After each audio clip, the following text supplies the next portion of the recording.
તલાટીનું પરિણામ ક્યારે, ગૌણ સેવા પસંદગી મંડળે જે તલાટીની પરીક્ષા લીધી છે એમાં 3 પેપરો છે, એમાં 2 પેપરોની ચકાસણી થઈ ગઈ છે. જનરલ નોલેજનું જે પેપર છે એની ચકાસણી અંતિમ તબક્કામાં છે. પહેલાં એવું હતું કે 31 જાન્યુઆરી સુધીમાં તલાટીનું પરિણામ જાહેર થઈ જશે, પરંતુ જનરલ નોલેજમાં ઘણા બધા સવાલોના જવાબ પ્રોપર નથી આવ્યા એવી વાત છે.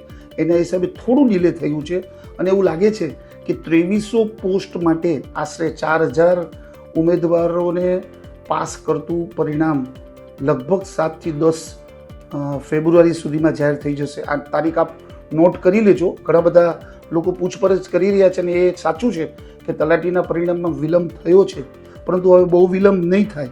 જનરલ નોલેજનું જે પેપર હતું એ ચકાસણી ઓલમોસ્ટ પૂર્ણ થવાને આરે છે.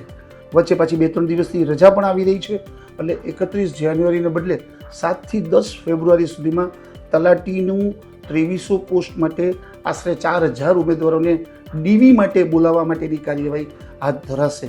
એટલે તારીખ લખી રાખજો, 7 થી 10 ફેબ્રુઆરી સુધીમાં આ પરિણામ જાહેર થઈ જશે.